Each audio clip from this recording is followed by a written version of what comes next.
শান্তি না, আজকে কিন্তু তোকে পাঠিয়ে দিতেই হবে। আরে দেবো দেবো, এই মাসে টাকাটা ঢুকতে দে। তোদের তো মনিটাইজেশন অন হয়ে গেছে, এখন টাকা ঢুকবে। আমার তো মনিটাইজেশন অনই হয়নি। হবে হবে, অত চিন্তা করলে হবে? ভালো ভালো রিলস কর, ব্লগ ছাড়, ঠিক হয়ে যাবে।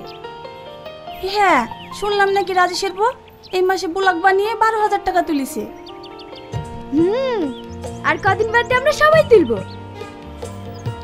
তাই বলে তোর দ্বারা কিচ্ছু হবে না। না রে, আমারও ভীষণ ইচ্ছে করে, কিন্তু আমার স্বামী এসব পছন্দ করে না। ছাড় তো স্বামীর কথা, আমাদের স্বামীর আবার পছন্দ করে নাকি? নিজের পায়ে দাঁড়াতে হলে কারো কথা শুনলে চলবে না। হ্যাঁ, তুই না ঠিকই বলিস, আমাদের মেয়েদেরকে নিজের পায়ে দাঁড়াতে হবে, তার জন্য সোশ্যাল মিডিয়া আছে। হ্যাঁ, তুই ঠিকই বলেছিস।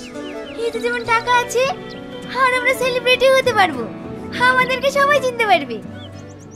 আমি তো বাবা যতই অশান্তি হোক না কেন, এ কাজ ছাড়বো না। দেখ দেখ, এখনো সময় আছে। যুগের সাথে তাল মিলিয়ে চলতে হলে সোশ্যাল মিডিয়ার সঙ্গে যুক্ত থাকতে হবে, না হলে পরে পস্তাবি।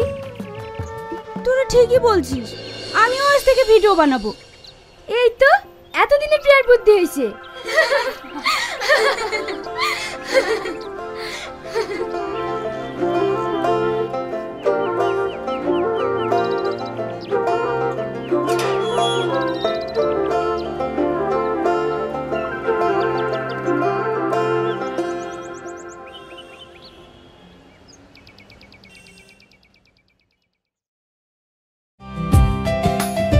হ্যালো গাইস, আপনারা দেখতেই পাচ্ছেন আজকে আমি বিভিন্ন ধরনের রেসিপি তৈরি করে ডাইনিং এ সাজাচ্ছি। মা, আমাকে পড়তে বসাবে না? কালকে আমি পড়া পারিনি বলে স্যার আমাকে মেরেছে। ঘরে গিয়ে বসো, আমি আসছি।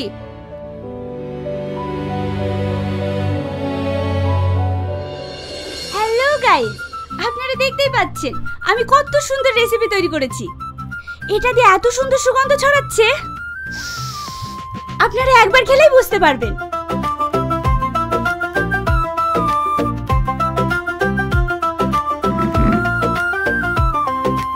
এ কি করছো?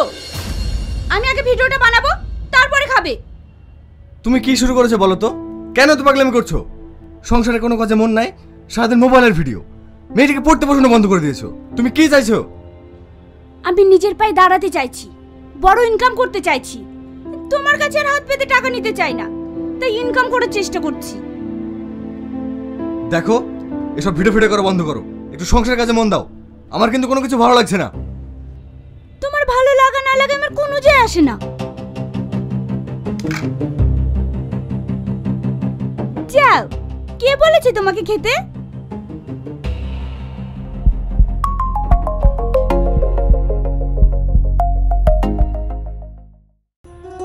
দাদা, ওই শাড়িটা দেন তো।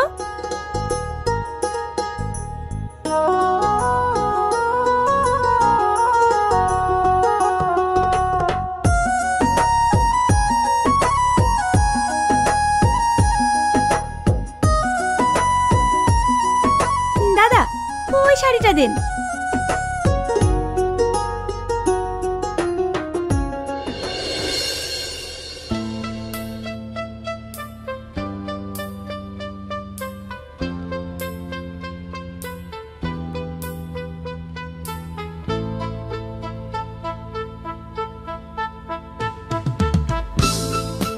দাদা, ওই শাড়িটা দেন। ম্যাডাম, আপনি যে শাড়িটা নেবেন সেটাই খুলুন না, সবগুলো কেন খুলছেন? থামেন তো, আমি একটা শাড়ি নেব, তাও চেক করে নেব না?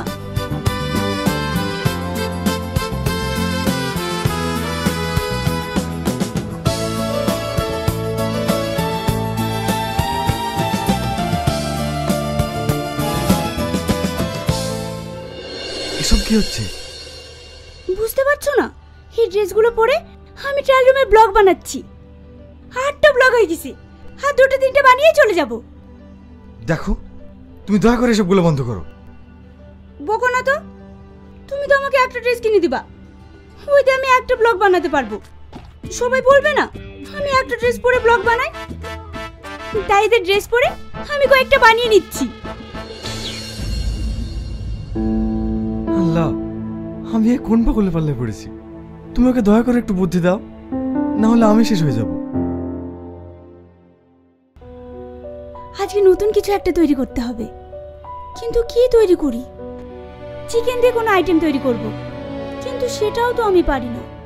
কি করি কি করি? আইডিয়া! দাদা, চিকেনের যত রকমের আইটেম আছে সব দেন। অত সব আইটেম তুমি কি করবে? বকো না তো, চুপ করে বসো।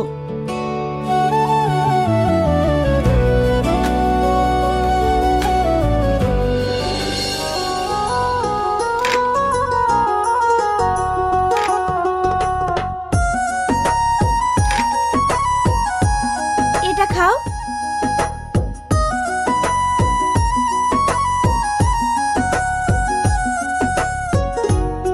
এটাও খাও।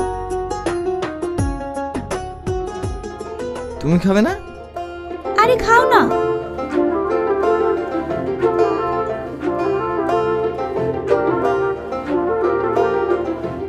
এর মধ্যে কোনটা ভালো লাগছে? এটা একটু ভালো লাগছে। আচ্ছা ঠিক আছে, তোমরা বসো, আমি আসছি।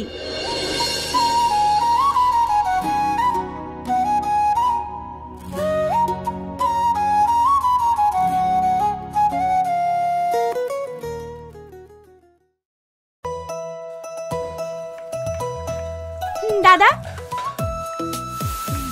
চিকেনের এই আইটেমগুলো তৈরি করতে কি কি মশলা ব্যবহার করেন? ম্যাডাম, এগুলো আমাদের সিক্রেট আইটেম। সব সিক্রেট রাখলেই হবে? আমাদেরকেও তো জানাতে হবে। কেন বলুন তো?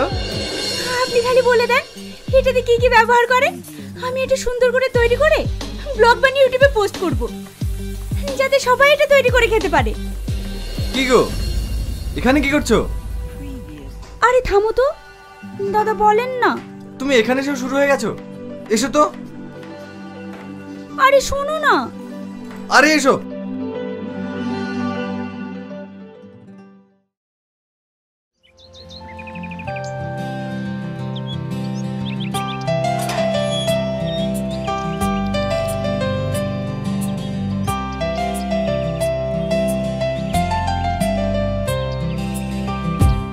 কিরে কাঁদছিস কেন? কি হয়েছে? আমাদের সামনে খুলে বল। আমি এর আগে যখন ভিডিও করতাম তখন আমার স্বামী নিষেধ করতো, কিন্তু এখন আমার স্বামী আমি যাই করি আমাকে কিচ্ছু বলে না, আর আগের মতো ভালোবাসে না। আমি সব বুঝতে পেরেছি, তার মানে তোর স্বামী নিশ্চয় কোনো মেয়ের সাথে সম্পর্কে যুক্ত হয়েছে। ও এরকম না। তুই ছেলেদের চিনিস না, আমি মোবাইলে দেখেছি স্বামী যখন স্ত্রীর থেকে দূরে থাকে, কথা না বলে নিত্য নতুন ড্রেস পরে অফিসে যায়, তখন জানতে হবে সে অন্য কোনো সম্পর্কে যুক্ত হয়েছে। তাই বলছি নিজে নিজে স্বামীদেরকে একটু চোখে চোখে রাখ। পল্লবী ঠিকই বলছে। হ্যাঁ, যেদিন থেকে আমি মোবাইলে দেখেছি সেদিন থেকে আমি আমার স্বামীকে চোখে চোখে রাখি।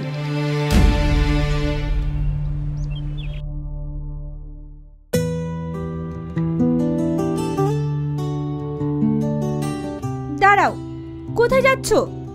অফিসে। এত সুন্দর সেজে গুজে কেন? আবার পারফিউমও দিয়েছো? তুমি এইভাবে অফিসে যাবে না। মানে?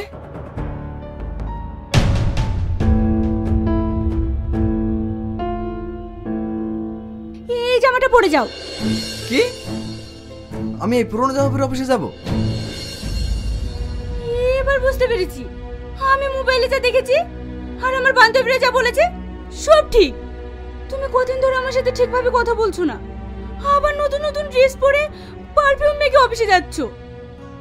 তার মানে তুমি অন্য মেয়ের প্রেমে পড়েছো। কি? তোমাদের মেয়েদের সমস্যাটা কথা বলো তো। যখন কিছু করবা সেটা নিষেধ করবো, শুনবা না। আবার যখন নিষেধ করা বন্ধ করে দেবো তখন সে বন্ধ করতে শুরু করবা। কেন কেন এসব করো? আমি এসব কিছু জানিনি। তুমি এইভাবে অফিসে যাবে না, ব্যাস। পাগলামি করো না, আমার অফিসে দেরি হয়ে যাচ্ছে। সরে দাঁড়াও। না, আমি তোমাকে অফিসে যেতে দেবো না। অফিসে যেতে হলে এই ড্রেসটা পরে যাও। তোমার মাথা খারাপ হয়েছে? আমি এই পুরনো ড্রেস পরে অফিসে যাব? এবার বুঝতে পেরেছি, তার মানে তুমি সত্যি সত্যি প্রেমে পড়েছো? না, আমি তোমাকে এইভাবে অফিসে যেতে দেবো না। প্রিয়া তুমি ছেড়ে দাও, প্রিয়া তুমি ছেড়ে দাও, প্রিয়া।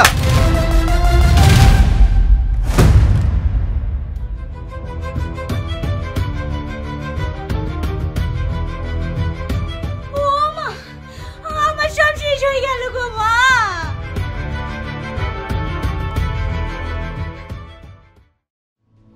তুই আমার মোবাইল ব্যাংক নিলি কেন তাই বল। আমি ঠিক করেছি, ওই মোবাইলই যত অশান্তির কারণ। সারাদিন কোনো কাজ কাম নাই, অফিসে যাব সে খাবারটাও করে দেয় না। সারাদিন মোবাইলে ভিডিও করা আর ভিডিও দেখা। তুই আমার মোবাইল দে, দেখি তুই আমার মোবাইল না দিয়ে কি করে অফিসে যাস। স্যার বলছি, স্যার বলছি।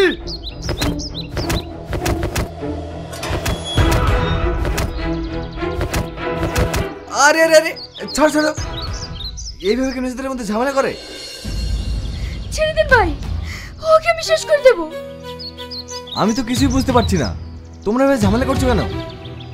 আর বলো না, সারাদিন মোবাইল নিয়ে পড়ে থাকে, বাড়ির একটা কাজ করে না, তাই ও মোবাইলটাকে শেষ করেছি। আমিও তোকে বলে দিলাম, তুই যদি আমাকে মোবাইল না কিনে দিস আমিও তো ভাত খাবো না। আমি সবই বুঝলাম, কিন্তু এইভাবে নিজেদের মধ্যে ঝামেলা করলে হবে বলো? তোমার বউ ভালো তো, তাই তুমি এই জ্বালাটা বুঝতে পারো না। কি? আমার বউ? সে তো এর থেকেও দ্বিগুণ। আমি তো সেই একই জ্বালায় জ্বলছি। চলো ভাই।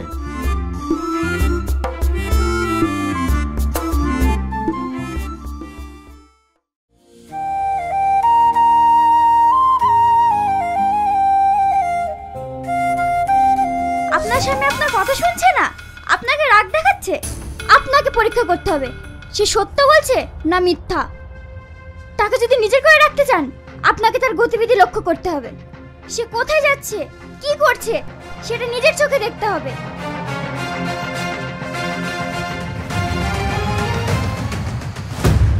টোটো,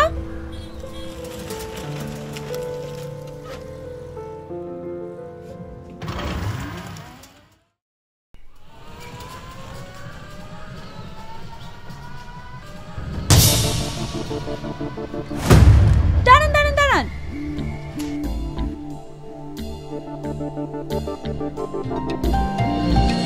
আপনি অফিসে টিফিন নিয়ে আসেন না কেন? নিয়ে আসা হয় না আর কি। আপনার ওয়াইফ আপনাকে টিফিন বানিয়ে দেয় না? ছাড়ো ওর কথা, ও আমার কোনো খোঁজই রাখে না। তার মানে এই ব্যাপার, এই মেয়ের সাথে? কদিন থেকে দেখছি আপনার মুখটা শুকিয়ে গেছে। এমন একজন স্বামীকে পেয়েও কেউ অবহেলা করে? জানেন, আমারও স্বপ্ন আপনার মতো একটা ছেলে পাওয়ার। কি যে বলো। আমি আজ সব বুঝতে পেরেছি, সব বুঝতে পেরেছি। তুমি আজ আসো বাড়িতে, দেখাচ্ছি মজা।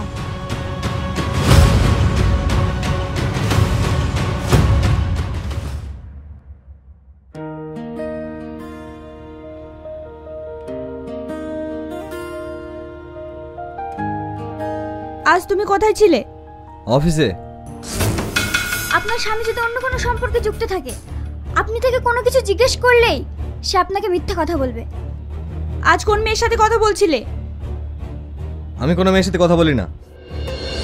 আপনি যখন সত্যিটা জানতে চাইবেন সে রেগে যাবে। সত্যি করে বলো। বললাম না আমি কোনো মেয়ের সাথে কথা বলি না। যখন দেখবেন আপনি আপনার স্বামীকে কোনো কিছু বললেই রেগে যাচ্ছে, তখন বুঝে নেবেন আপনার স্বামী পুরোটাই অন্য কারোর হয়ে গেছে। তুমি মিথ্যা কথা বলছো। আমি নিজের চোখে দেখেছি তোমাকে একটা অন্য মেয়ের সাথে কথা বলতে। তুমি এতটা নোংরা মানুষ। প্রিয়া, সে যখন আসল সত্য সহ্য করতে না পারবে তখন সে আপনার গায়ে হাত তুলবে। এসব গুণগুলো যদি সব মিলে যায় তাহলেই ভাববেন আপনার সংসার শেষ। মা, আব্বা, আমার সব শেষ হয়ে গেল। আপনি ছেলে আমার সব শেষ করে দিল। কি হয়েছে বৌমা, তুমি এবার চিৎকার করছো কেন? আপনার ছেলে আমার জায়গাটা অন্য একটা মেয়েকে দিয়ে দিয়েছে মা। আপনার ছেলে আমার কষ্ট করে সংসারটা শেষ করে দিল গো মা। তুমি কি বলছো? হ্যাঁ আব্বা, আপনার ছেলেকে জিজ্ঞেস করেন, আমি নিজের চোখে দেখেছি ওকে অন্য একটা মেয়ের সাথে রাস্তায় দাঁড়িয়ে কথা বলতে, হাসাহাসি করতে। বাবু, এগুলো কি সত্য? আব্বা, তোমাদের ওর মতো মাথা খারাপ হয়ে গেছে? আমি রাস্তায় যার সাথে কথা বলছিলাম সে হচ্ছে আমার অফিসের স্টাফ। আব্বা, ও মিথ্যা বলছে। আমি তোমার ভাত খাবো না, আমি তোমার ভাত খাবো না, আমি আজকে বাপের বাড়ি চলে যাব। যাও বাবার বাড়ি, তোমাকে ভাত খেতে হবে না। আমি জানতাম তুমি এইটাই বলবা। আমি এই বাড়ি থেকে গেলেই তো তুমি ওকে এই বাড়িতে নিয়ে আসবা। দরকার হলে তাই নিয়ে আসবো, যাও তুমি। কি এত বড় কথা? এর বিচার যদি আমি না করতে পেরেছি তাহলে আমার নামও প্রিয়া না। আমি এক্ষুনি আব্বাকে ফোন করছি।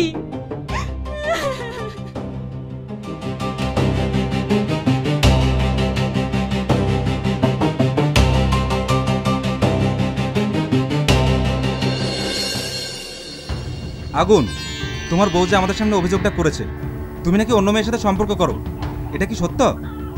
না মোড়ল সাহেব, ও মিথ্যা বলছে, এটাই ওর সমস্যা। সবসময় আমাকে সন্দেহ করে। হ্যাঁ, তুমি অন্য মেয়ের সঙ্গে কথা বলবা, আড্ডা ঠুকবা, আর আমি কিছু বলতে গেলে সন্দেহ করা হয়ে গেল না। আপনি জানেন না মোড়ল সাহেব, ও একটা নোংরা ছেলে। আর তুমি মোড়ল সাহেব কি করবো বলেন? বাড়িতে একটা কাজ করবে না, সারাদিন মোবাইল নিয়ে পড়ে থাকবে। ওই রিলস আর ব্লগ বানাবে। মেয়েটাকে পড়তে বসাবে না, সংসারে কে খেলো না খেলো তাদের কোনো খোঁজ রাখবে না, সবসময় শুধু মোবাইলের মোবাইল। দেখো বৌমা, আমাদের জীবনে মোবাইল হচ্ছে একটা পার্ট, তাই বলে এই নয় নিজের সংসারটাকে নষ্ট করে সারাদিন মোবাইল নিয়ে পড়ে থাকতে হবে। এটা তোমাদের বুঝতে হবে। যতদিন এই সমাজ না বুঝবে ততদিন এই অশান্তি যাবে না। তাই মা, তুমি এখন থেকে মোবাইলটা দেখা বন্ধ করো, একটু সংসারের দিকে মন দাও। আর আগুন, তোমাকে বলছি, স্ত্রী যেটা পছন্দ করে না সেই কাজটা করো না, এতে সোনার সংসার নষ্ট হয়। ঠিক আছে মোড়ল সাহেব। যাও, বউকে নিয়ে বাড়ি যাও। কি গো, তুমি আমার মোবাইলটা নিয়ে চলে এসছো? এখন আমি রিলস আপলোড দেবো কি করে? শোনেন, আমি একটা ফেসবুক পেজ খুলেছি, আপনারা সবাই ফলো করে দেবেন। মোড়ল সাহেব, আমিও সেই এই জ্বালাই চলছি।